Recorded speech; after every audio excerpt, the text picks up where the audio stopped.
The Wii U has been out for nearly 3 years, but let's take a step back and look at the Wii.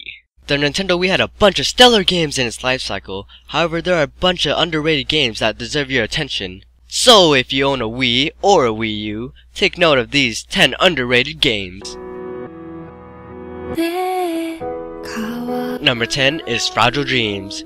Fragile Dreams is a survival game where you play as a 15-year-old boy named Seto in a post-apocalyptic world. In the beginning of the game, you meet a girl with silver hair and Seto decides to follow that girl. Seto loses track of the girl and ends up saving a robot called a personal frame, PF for short. You and your PF work together to get out of the train station, and to prevent any spoilers, that's all I'll say about the story for now. Visually, this game looks awesome. The anime cutscenes are full of life and the art style of the game reminds you that you're in a survival game. Gameplay wise, you use the Wii remote and nunchuck to control Seto. You attack enemies in real time and your weapons have durability, adding to the survival feel of the game. So if you're looking for a good survival game on the Wii, look no further than Fragile Dreams.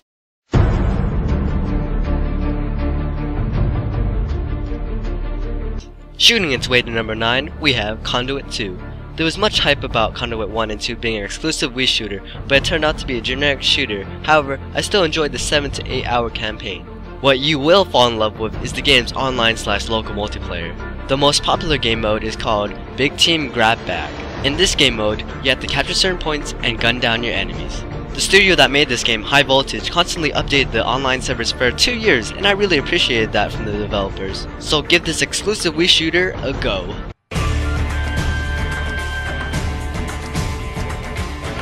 At number 8 is Red Steel 2.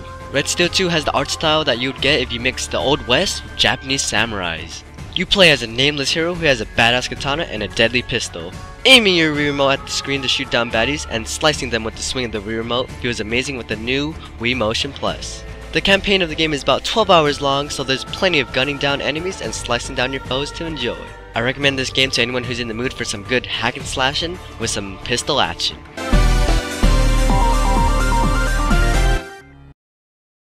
Performing surgery at number 7 is Trauma Center New Blood. This is the sequel to the Wii's launch title, Second Opinion. In this game, you play as a surgeon in which you can stitch up cuts, take out tumors, repair broken bones, and many other hospital activities, all with the power of the Wii remote. If you think this game will get repetitive, you're dead wrong. Trauma Center New Blood has you switching from scalpel to stitching to repairing broken bones, all in order to keep your patient alive. There is also local multiplayer in which you and a friend perform surgery, and it gets pretty intense as you and your friend use all your hand-eye coordination to save your patient's life. Alice did an excellent job with this game and is the original surgeon simulator.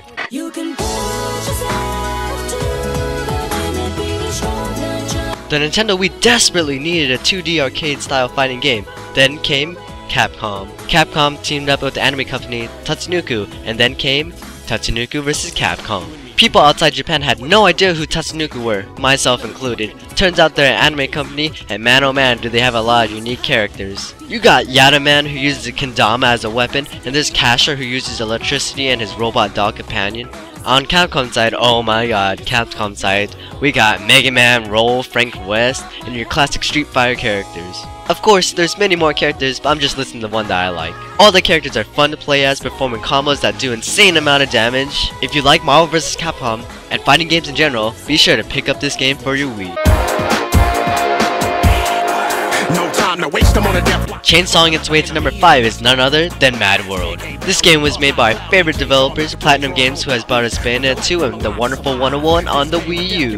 The black and white art style of the game makes the red blood stand out, letting you know you're putting the hurt on those baddies. You play as Jack, who can only survive if he kills everyone in his way to obtain the antidote. Oh, did I forget to mention, you're poisoned by this crazy person. Now this game runs on a point system. You get more points by doing more gruesome combos on your foes. So say you punch a guy in the balls, put a trash can on his head and push him to some barbed wire, you get a ton of points for that. Or maybe you get a little crazy, instead of pushing him to some barbed wire, you get your chainsaw and cut him in two.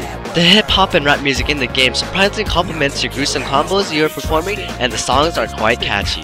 You'll have insane amount of fun impaling your enemies on a pole, doing gory finishes, and listening to the funny commentators. Sashimi! Ouch! Double dagger seppuku! He's going for the backbreaker!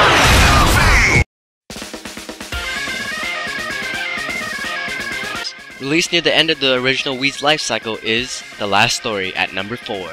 The story is way too long for me to summarize, so I'm just gonna say this. You play as a man named Zale, and him and his mates get into some trouble. Yeah, that's all I'm gonna say. The game has you and your party fighting hideous foes in third-person point of view. As you progress through the game, you and your party get new moves and abilities. The game is only 20 hours long. For an RPG, that's pretty short, but in my opinion, I could care less as long as I had fun. With likable characters and exhilarating gameplay, The Last Story deserves a spot in your gaming library.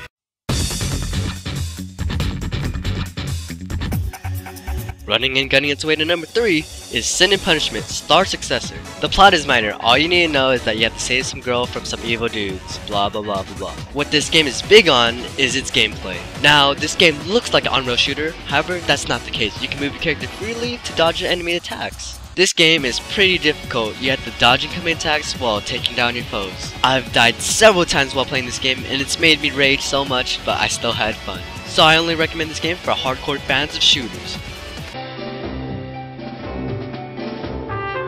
Searching for some treasure is Zack and Wiki at number 2. You play as a pirate named Zack, and you have a weird looking flying monkey as your companion. I don't know what that is.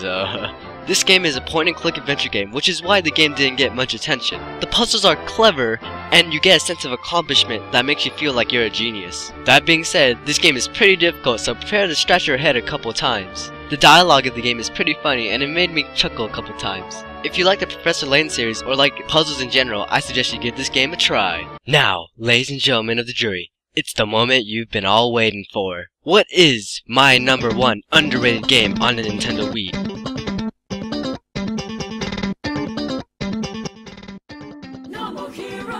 Epically entering at number 1 is none other than the game called No More Heroes 2. I've played the original No More Heroes and I really enjoyed it. I bought No More Heroes 2 and I loved it. I've played the living crap out of No More Heroes 2. I beat it like 3 times, did all the mini games. Oh my god, it's just such a blast. If you don't know the story, you play as Travis Touchdown, an anime-loving otaku who uses a beam katana to slice and dice his foes. Your goal, hear me out now, is to get laid by Sylvia.